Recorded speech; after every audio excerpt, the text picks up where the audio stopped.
What's up, everyone? I am super excited to announce that today, Infinite Discs is dropping my second signature disc of the 2026 season. And I couldn't be more excited. Usually I choose the Chariot or the Alpaca. Those are two of my other favorite molds in their lineup. But this year, I needed to replace something. When I got back on Team Innova, I knew that I wanted to put my husband's Lone Howl 1 PD back in the bag. Anything with his name on it, I wanted to find a way to get it in there. And especially because Innova made it, I knew I could bag it. Well, he left Team Discmania and I wanted to retire the Lone Howl with it. So I went to the Innova lineup and there wasn't anything quite like it. The Thunderbird was close, but it was a 9-speed and couldn't quite handle the torque of how hard I wanted to throw it. So I then went to the Infinite Discs lineup and I found out that they took the PD mold from Innova. If you don't know anything about Infinite Discs, Innova molds a lot of their discs, if not all of them. And they have a wide variety of other manufacturers that they sell, but Innova usually molds their plastic. Without even trying the mold, I decided to make it my signature disc for the season. I trusted the process, and they came out absolutely gorgeous. The Swirly S-Blend Roman, a 10403 mold, and my favorite forehand disc right now. But I was recently on Joe Miz Pro for the Jonesboro Open, throwing it backhand, and it is super reliable and trusty. If I'm comparing it to the PD, I will say it is a little bit straighter, maybe a little bit glidier, although they do have the same numbers. Infinite Discs sent me a handful to try out.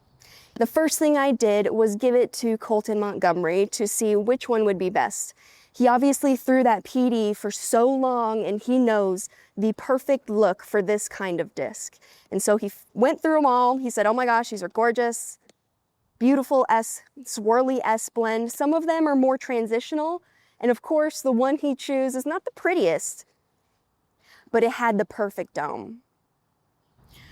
I'm loving the Roman for my forehand shots, like I said, more than anything. I can put it on a little bit of Anheuser and it's gonna come out. But what I love about the 10 speed of it is it just feels a little bit faster. I feel like I can get a little bit more distance, but more control than if I were to throw like a 12 speed. I am currently throwing into a tailwind, so expect it to be a little bit more overstable.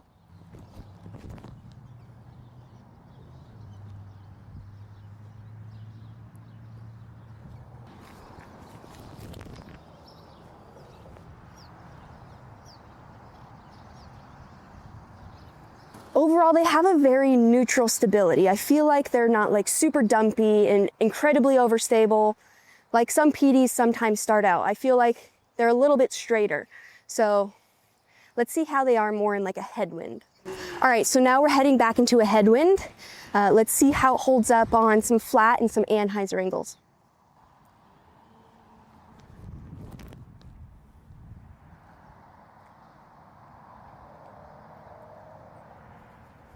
I think that's what I noticed mostly between the Lone Howl 1 and the Roman is it'll pop up a little bit. That is a 170 gram. It is not max weight, so it does have some grams to make it a little bit less overstable, but I have found that it is a little bit more understable in some headwind conditions. Obviously most discs are, but I felt like sometimes the PD could handle it, but I had like a max weight Lone Howl 1 and those were kind of special and like, you know, in their own way. So let's see these other ones.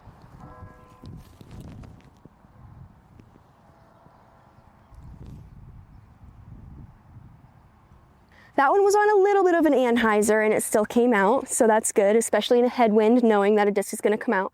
That one did have some dome, so maybe the overstability helped a little bit too.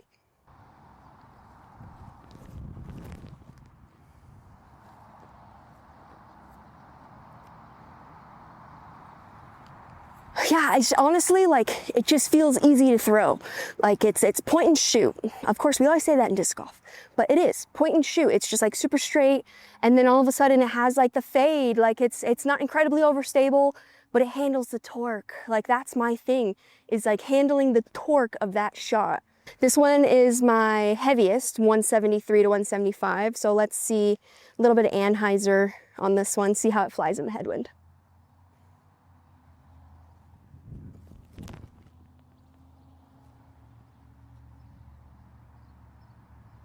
That one did turn a little bit, but it did come back. So initially, right out of the box, in a headwind situation, I think for most players, it's going to be very overstable. And then I think for the more advanced or pro level players, it's going to be more of like a hyzer flip into a headwind, backhand and forehand dependent on your angle that you're throwing. But I think it's just going to make everyone's bag in the sense that it's a 10 speed.